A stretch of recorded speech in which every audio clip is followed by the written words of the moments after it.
It's a well-known fact that I've not posted in a while. Now there's two reasons for this. The first reason is I can't be arsed, and the second reason is also I can't be arsed. So to make up for my sickening sloth, I'm going to go work at a charity or something.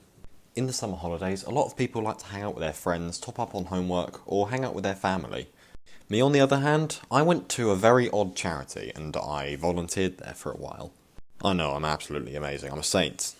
And here I am today to give you a small splash of what I experienced. For my first story is the first thing I ever found. A gib suit. Someone gave me a bag, and in the bag contained some leather outfit. I didn't know what this was at the time, but no, it was a gib suit. Luckily, it was clean, and you may have guessed, no, we didn't put it out for sale in the end. My second story consists of someone donating personal goods. Now, obviously you're donating your own goods, that's why they're personal, but what I mean is they donated some confidential goods. I'm talking their name, phone number, address, all on one bit of paper. Now the weird thing is I don't exactly remember what we did with it. Rationally, I'd say we would have to burn it, but we threw it away, like we didn't redact anything, I don't think. Now as boring as it sounds, I've only worked for the charity shop for about 3 months before I quit. So those two are the only ones I could have said that are slightly interesting in the least. So let's move on to the first story that I've got to say. A lot of things that are donated are sometimes not meant to be donated, if you know what I mean. So for example, I've heard stories of people donating porn, donating used condoms shoved back into the packets, and sex toys. Now, besides the last part, maybe for a joke, no one in their right mind would donate these. Like, the only reason I can imagine is if it's some subliminal message of some sort. Now for my next story, I'm going to warn you that this may distress you. When my goated mother was pregnant and couldn't work, she went to volunteer at a charity shop. Now all was fine. Old clothes, old people clothes, shit. The usual, until she got a dead cat in a bag. Now before any of you go a bit cray-cray, no, this wasn't some weird feline serial killer. What was theorised is that it was just a bag hanging around and they meant to bring it in, and a cat just crawled into the bag and then it died.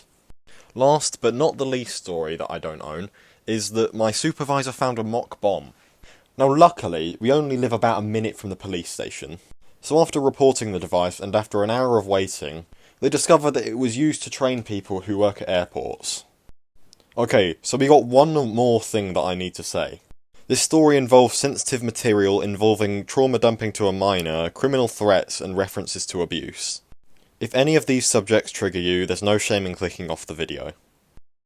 In hindsight, some of the things my supervisor told me was not appropriate for a 15-year-old to hear. This wasn't just dark humour, it wasn't just sexual humour, it was about her sex life and her life of being abused by her ex-husband. And before I give the wrong impression, I would like to say that I do feel bad for her and abuse is something no one should have to face. But what I will say is that there's a time and a place for everything. Now, I'm not going to beat around the bush here, but I've never been in a relationship, I've not been married, and I've not been divorced. So naturally, you can assume I have no experience with relationships. And therefore, my advice either being bad, or not having any advice at all.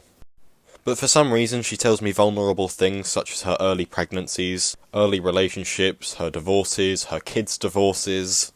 Things you shouldn't really be talking to a co-worker about, let alone a 15-year-old. And I will say these conversations did make me a little bit uncomfortable. And as a side note, right? This lady has had romantic love for basically her whole life. So as I said, getting an early pregnancy, someone being obsessed with her at a young age. So after a while of these conversations, I said something along the lines of, "Wow, you must be really lucky, wish I had love like you." As this is quite a sensitive topic for me and I've never been out on a date. But people who are married love to glorify being single. They love to talk about free time and how they don't need to share anything. But I can speak for a lot of guys here, a lot of people would make that sacrifice in an instant. People who got unlucky, people who are depressed and blame the world for it. And don't get me wrong, some people are complete arseholes and blame everyone but themselves, and that does make their situation worse. But some people just got unlucky, shown a bit too much of their colours and people laughed at them for it. A massive victim of undeserved bullying is furries. Now no, I'm not a furry myself, and I can agree there is a lot of weirdos who are furries, but that doesn't warrant harassment to anyone who finds joy in fursuiting. Back to my original point, I've known guys who literally think they've failed because they haven't got a girlfriend. Now this could easily be porn addiction, distorting views on romance, but it could also be touch starvation. Like, my guy asked her out as a joke and she said yes, but because he hasn't been out with anyone, he took the opportunity. And recently he told me that he just took scraps, basically. So the moral of this video is two things. Don't trauma dump on children, and love is priceless, and treating it like something you can get any time can be disrespectful to people who aren't as lucky as the popular kids. So like and subscribe. 'Cause if you don't, I'm gonna Tumblr shame your ass.